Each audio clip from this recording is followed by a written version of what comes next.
दोस्तों, अगर आपको भी भारत और इंग्लैंड के बीच खेले गए पहले टेस्ट मैच के दूसरे दिन का महामुकाबला पसंद आया हो तो हमारे इस वीडियो को दिल से एक लाइक जरूर कीजिएगा। आज की इस वीडियो का लाइक टारगेट सिर्फ और सिर्फ 700 लाइक्स है, तो लाइक करना तो बिल्कुल भी मत भूलिएगा। तो बिना किसी देरी के फटाफट इस एक्साइटिंग हाइलाइट्स को स्टार्ट करते हैं। दोस्तों, भारत और इंग्लैंड के बीच खेले गए टेस्ट मैच के दूसरे महामुकाबले के दूसरे दिन इंग्लैंड के गेंदबाजों ने खतरनाक गेंदबाजी किया, लेकिन इसके बाद टीम इंडिया के बल्लेबाजों ने ऐसा तगड़ा पलटवार किया कि उनके तूफानी बल्लेबाजी को देखकर इंग्लैंड की टीम थर थर कांपने लगी और अंत में जो कुछ भी हुआ उसने सबको हैरान कर दिया। जी हां दोस्तों, दूसरे टेस्ट का रोमांचक मुकाबला शुरू हुआ तो टॉस जीतकर टीम इंडिया के कप्तान शुभमन गिल ने बल्लेबाजी करने का फैसला किया। पहले दिन बल्लेबाजी करते हुए टीम इंडिया 3 विकेट के नुकसान पर 378 रन बना चुकी थी। मैदान पर डटे हुए थे केएल राहुल और ऋषभ पंत। केएल राहुल 57 रन तो वहीं ऋषभ पंत 35 रन बनाकर मैदान पर डटे हुए थे। दूसरे दिन का खेल शुरू हुआ तो इंग्लैंड के कप्तान बेन स्टोक्स ने विकेट की तलाश में गेंदबाजी करने के लिए शोएब बशीर को भेजा। उनके सामने स्ट्राइक पर थे केएल राहुल। पहले गेंद को राहुल ने डिफेंस किया, लेकिन दूसरी गेंद को लॉन्ग ऑफ की दिशा में धकेल दिया और तेजी से दौड़कर 2 रन पूरे कर लिए। इसके बाद तीसरी गेंद को उन्होंने चौके में तब्दील कर दिया। इस तरीके से केएल राहुल ने अकेले इस ओवर में 6 रन जोड़ डाले। अब भारत का स्कोर था 3 विकेट के नुकसान पर 384 रन। 92वें ओवर में इंग्लैंड की तरफ से गेंदबाजी करने के लिए आए जोश टंग शानदार गेंदबाजी का नजारा पेश कर रहे थे, लेकिन तीसरी गेंद को ऋषभ पंत ने लेग साइड की दिशा में धकेल दिया। गेंद तेजी से बाउंड्री की तरफ बढ़ रही थी, जहां पर खड़े थे जैक क्राली। शानदार फील्डिंग करते हुए जैक क्राली ने गेंद को बाउंड्री के पार जाने से रोक दिया, लेकिन तब तक ऋषभ पंत चीते की रफ्तार से दौड़कर 3 रन पूरे कर चुके थे। अगली गेंद पर केएल राहुल को सिंगल ही मिल सका और अब स्ट्राइक पर आ चुके थे एक बार फिर से ऋषभ पंत। स्ट्राइक पर आते ही पंत ने 5वीं गेंद पर ऑफ स्टंप के ऊपर से खतरनाक छक्का लगाकर टीम इंडिया के स्कोर को रॉकेट की रफ्तार से आगे बढ़ाया। जोश टंग का यह ओवर इंग्लैंड के लिए काफी महंगा साबित हुआ। उन्होंने अपने इस ओवर में 10 रन लुटा दिए। अब टीम इंडिया का स्कोर 394 रन तक पहुंच गया था। दोनों बल्लेबाज पूरी तरीके से मैदान पर सेट हो चुके थे और तेजी से रन बटोरते हुए टीम इंडिया के स्कोर को आगे बढ़ा रहे थे। वहीं ऋषभ पंत धीरे धीरे अपने अर्धशतक की तरफ बढ़ रहे थे। 95वें ओवर में इंग्लैंड के कप्तान बेन स्टोक्स ने रणनीति बनाई और गेंद को जो रूट के हाथों में थमा दिया, लेकिन इस बार ऋषभ पंत ने उनकी जमकर धुनाई कर दी। ओवर की पहली गेंद पर पंत ने खतरनाक चौका जड़ दिया, फिर दूसरी गेंद पर तेजी से दौड़कर 2 रन पूरे कर लिए। इसके बाद भी ऋषभ पंत का बल्ला रुकने का नाम नहीं लिया और ताबड़तोड़ अंदाज में बल्लेबाजी करते हुए उन्होंने 5वीं गेंद पर मिड विकेट के ऊपर से सनसनाता हुआ छक्का लगाकर जो रूट के होश उड़ा दिए। इसी के साथ ऋषभ पंत ने अपना तूफानी अर्धशतक भी पूरा कर लिया। 95वें ओवर की समाप्ति के बाद टीम इंडिया का स्कोर 707 रनों तक पहुंच गया था, जहां एक छोर से ऋषभ पंत चौके और छक्के लगाकर टीम इंडिया के स्कोर को तेजी से आगे बढ़ा रहे थे, वहीं दूसरी तरफ के एल राहुल भी कंधे से कंधा मिलाकर उनका भरपूर साथ रहे थे, जबकि इंग्लैंड की टीम को विकेट की तलाश थी। 98वें ओवर में इंग्लैंड के कप्तान बेन स्टोक्स ने बॉलिंग करने के लिए क्रिस वॉक्स ने इतना खतरनाक गेंदबाजी किया कि दोनों बल्लेबाजों के होश उड़ गए। केएल राहुल और ऋषभ पंत दोनों बल्लेबाज इस ओवर में संभल कर बल्लेबाजी करते हुए अपना विकेट बचाने में लगे हुए थे। क्रिस वॉक्स ने खतरनाक गेंदबाजी करते हुए इस ओवर में सिर्फ 2 रन ही बनने दिया, लेकिन वह भी ऋषभ पंत और राहुल की साझेदारी को नहीं तोड़ सके और वापस लौट गए। इंग्लैंड की तरफ से 100वां ओवर लेकर आए खुद कप्तान बेन स्टोक्स उनके सामने स्ट्राइक पर मौजूद थे केएल राहुल। बेन स्टोक्स की पहली और दूसरी गेंद पर राहुल एक भी रन नहीं बना सके, लेकिन तीसरी गेंद पर ऑफ साइड की दिशा में शानदार चौका लगाकर टीम इंडिया के स्कोर को तेजी से आगे बढ़ाया। फिर अगली गेंद पर लेग साइड की दिशा में 98 मीटर का तगड़ा छक्का लगाकर बेन स्टोक्स की जमकर धुनाई कर दी। 5वीं गेंद पर सिंगल लेकर केएल राहुल ने स्ट्राइक ऋषभ पंत को दे दिया। ओवर की अंतिम गेंद पर पंत को भी 1 रन ही मिल सका। 100 ओवर की समाप्ति के बाद टीम इंडिया का स्कोर 438 रनों तक पहुंच गया। वहीं केएल राहुल धीरे धीरे अपने शतक की तरफ बढ़ रहे थे। 103वें ओवर में इंग्लैंड के कप्तान बेन स्टोक्स ने शोएब बशीर के हाथों में गेंद को थमा दिया, लेकिन इस बार तो केएल राहुल ने आतंक मचाकर रख दिया। ताबड़तोड़ अंदाज में बल्लेबाजी करते हुए राहुल ने शुरुआती 2 गेंदों में लगातार 2 गगनचुंबी छक्के लगाए, फिर तीसरी गेंद को चौके में तब्दील कर दिया।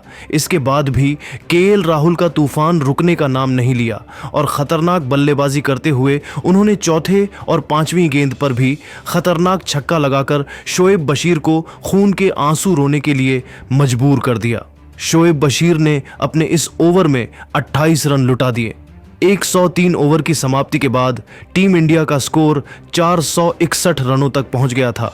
वहीं के एल राहुल को अपना शतक पूरा करने के लिए सिर्फ 5 रनों की जरूरत थी। 108वें ओवर में इंग्लैंड के कप्तान बेन स्टोक्स ने रणनीति बनाई और विकेट की तलाश में गेंदबाजी करने के लिए ब्राइडन कार्स को बुला लिया। ब्राइडन कार्स शानदार गेंदबाजी का नजारा पेश कर रहे थे, लेकिन ओवर की चौथी गेंद पर के एल राहुल ने जबरदस्त छक्का लगाकर अपना तूफानी शतक भी पूरा कर लिया। कि एल राहुल का यह शतक 147 गेंदों में 9 चौकों और 7 छक्कों की सहायता से आया। उन्होंने बल्ले को हवा में लहराकर इस मोमेंट का सेलिब्रेशन किया। इस तरीके से 108 ओवर की समाप्ति के बाद टीम इंडिया का स्कोर 473 रनों तक पहुंच गया। दोनों बल्लेबाज मजबूती के साथ मैदान पर अपना पैर जमा चुके थे और दोनों खिलाड़ियों के बीच बड़ी साझेदारी भी हो चुकी थी, जबकि इंग्लैंड की टीम को इस मुकाबले में बने रहने के लिए विकेट की तलाश थी। मुकाबला आगे बढ़ता गया और दोनों बल्लेबाजों ने मिलकर शानदार बल्लेबाजी करते हुए टीम इंडिया के स्कोर को 115 ओवर में 488 रनों तक पहुंचा दिया। लेकिन तभी 116वें ओवर में खतरनाक गेंदबाजी करते हुए शोएब बशीर ने ऋषभ पंत को क्लीन बोल्ड करके उनके चारों खाने चित्त कर दिए। इस तरीके से टीम इंडिया को ऋषभ पंत के रूप में चौथा झटका लग गया। ऋषभ पंत टीम इंडिया के लिए 78 रनों की पारी खेलकर वापस लौट गए, लेकिन केएल राहुल अभी भी मैदान पर डटे हुए थे और उनके साथ देने के लिए नए बल्लेबाज करुण नायर मैदान पर उतरे। दोनों बल्लेबाजों के कंधों पर टीम इंडिया की पूरी जिम्मेदारी आ चुकी थी। दूसरे दिन खतरनाक बल्लेबाजी करते हुए ऋषभ पंत और केएल राहुल ने जिस तरीके से इंग्लैंड के गेंदबाजों पर दबाव बनाकर रखा, उसका भरपूर फायदा करुण नायर को भी मिला। मैदान पर उतरते ही नायर ने सिंगल लेकर अपना खाता खोला। आपको बताते चलें कि पहले टेस्ट मैच में करुण नायर ज्यादा कुछ खास नहीं कर पाए थे और अपना विकेट आसानी से फेंक कर चले गए थे, लेकिन इस बार उन्होंने पूरा मन बना लिया था कि किसी भी हालत में अपना विकेट नहीं खोना है। समझदारी से बल्लेबाजी करते हुए करुण नायर ने केएल राहुल का भरपूर साथ दिया और टीम इंडिया के स्कोर को 120 ओवर में 496 रनों तक पहुंचा दिया। जैसे जैसे मुकाबला आगे बढ़ता गया, करुण नायर आक्रामक होते चले गए। शुरुआती 23 गेंदों में वह सिर्फ 11 रन बना सके, लेकिन इसके बाद उन्होंने गियर चेंज किया। 128वें ओवर में करुण नायर ने इतना खतरनाक बल्लेबाजी किया कि उनके सामने गेंदबाजी कर रहे ब्राइडन कार्स घुटने टेकते हुए नजर आए। आतंक मचाते हुए करुण नायर ने ब्राइडन कार्स के इस ओवर में 4 छक्के और 2 खतरनाक चौके लगाए। इस तरीके से उन्होंने अकेले दम पर 128वें ओवर में 32 रन जोड़कर इंग्लैंड की टीम में टहलका मचा दिया। वहीं करुण नायर धीरे धीरे अपने अर्धशतक की तरफ बढ़ रहे थे। 130वें ओवर में इंग्लैंड की तरफ से विकेट की तलाश में गेंदबाजी करने के लिए आए जोश टंग की पहली गेंद पर के एल राहुल ने चौका जड़ दिया। फिर अगले गेंद पर उन्होंने एकल लेकर स्ट्राइक करुण नायर के हाथों में थमा दिया। नायर को तो बस इसी अवसर का ही इंतजार था। जैसे ही वह स्ट्राइक पर आए, उन्होंने लगातार 2 चौके लगाकर अपना तूफानी अर्धशतक पूरा कर लिया। 130 ओवर की समाप्ति के बाद टीम इंडिया का स्कोर 541 रनों तक पहुंच गया। मुकाबला आगे बढ़ता गया और दोनों बल्लेबाजों का तूफान जारी रहा। इंग्लैंड के कप्तान बेन स्टोक्स ने अपने हर गेंदबाज शोएब बशीर से लेकर जोश टंग, यहां तक कि ब्राइडन कार्स और क्रिस वॉक्स को भी आजमा लिया था, लेकिन उनके हर गेंदबाज करुण नायर की तूफानी बल्लेबाजी के सामने फेल होते हुए दिखाई दे रहे थे। इसीलिए 141वें ओवर में विकेट की तलाश में गेंदबाजी करने के लिए खुद बेन स्टोक्स आ गए। उनके चेहरे पर कॉन्फिडेंस दिख रहा था और इसी का फायदा उठाते हुए उन्होंने पहले ही गेंद पर करुण नायर को जो रूट के हाथों कैच पकड़वाकर उनको पवेलियन का रास्ता दिखा दिया। इस तरीके से करुण नायर की तूफानी बल्लेबाजी का अंत हुआ। अपने इस बल्लेबाजी के दौरान नायर ने 8 छक्के और 5 चौके 79 रनों की तूफानी पारी खेल कर वापस लौट गए। इस तरीके से दूसरे दिन टीम इंडिया के 2 विकेट गिर चुके थे, लेकिन एक तरफ के एल राहुल लगातार क्रीज पर डटे हुए थे। करुण नायर का विकेट गिरने के बाद के एल राहुल का साथ देने के लिए मैदान पर उतरे नए बल्लेबाज नीतीश कुमार रेड्डी। आपको बताते चले कि यह वही नीतीश कुमार रेड्डी है जिन्होंने बॉर्डर गावस्कर ट्रॉफी में ऑस्ट्रेलिया के खिलाफ शतकीय पारी खेलकर टहलका मचा दिया था। नीतीश कुमार रेड्डी के चेहरे पर विकेट गिरने का दबाव बिल्कुल भी नहीं दिख रहा था और आते ही उन्होंने अपने अंदाज में छक्का लगाकर खाता खोला। 145 ओवर की समाप्ति के बाद टीम इंडिया का स्कोर 5 विकेट के नुकसान पर 553 रनों तक पहुंच गया।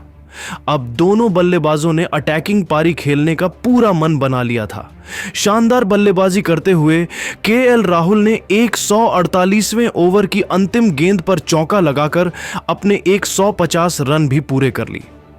नीतीश कुमार रेड्डी और केएल राहुल दोनों बल्लेबाज आज अलग ही अंदाज में दिख रहे थे। खासकर जिस तरीके से केएल राहुल बल्लेबाजी कर रहे थे, ऐसा लग रहा था कि वह इंग्लैंड के गेंदबाजों से किसी बात का बदला ले रहे हों। 153वें ओवर में इंग्लैंड के कप्तान बेन स्टोक्स ने नई रणनीति के साथ बॉलिंग करने के लिए जो रूट को भेज दिया, उनके सामने स्ट्राइक पर मौजूद थे नीतीश कुमार रेड्डी। तांडव मचाते हुए नीतीश कुमार ने ओवर की पहली गेंद पर छक्का लगाकर जो रूट का स्वागत किया, फिर दूसरी और तीसरी गेंद को भी छक्के में तब्दील कर दिया। इसके बाद भी नीतीश कुमार रेड्डी का तूफान और रुकने का नाम नहीं लिया और उन्होंने जो रूट की जमकर कुटाई करते हुए 153वें ओवर में सभी गेंदों पर छक्के ही लगाए। इसी के साथ नीतीश कुमार रेड्डी ने 21 गेंदों में तूफानी अर्धशतक भी पूरा कर लिया। मुकाबला आगे बढ़ता गया और केएल राहुल के साथ साथ नीतीश कुमार रेड्डी का तूफान जारी रहा। आतंक मचाते हुए केएल राहुल ने दोहरा शतक भी पूरा कर लिया। वहीं नीतीश कुमार रेड्डी का भी शतक पूरा हो गया। तभी शोएब बशीर ने खतरनाक गेंदबाजी करते हुए एक ही ओवर में दोनों बल्लेबाजों को क्लीन बोल्ड कर दिया। दिन का खेल खत्म होने तक भारत का स्कोर 7 विकेट के नुकसान पर 770 रन था। लेकिन दोस्तों, अब आपको क्या लगता है, भारत और इंग्लैंड में से कौन सी टीम दूसरे टेस्ट मैच को अपने नाम करेगी? आप खुद नीचे कमेंट करके बताइए और ऐसी ही नई नई वीडियो के लिए हमारे चैनल को जरूर सब्सक्राइब करिए। धन्यवाद।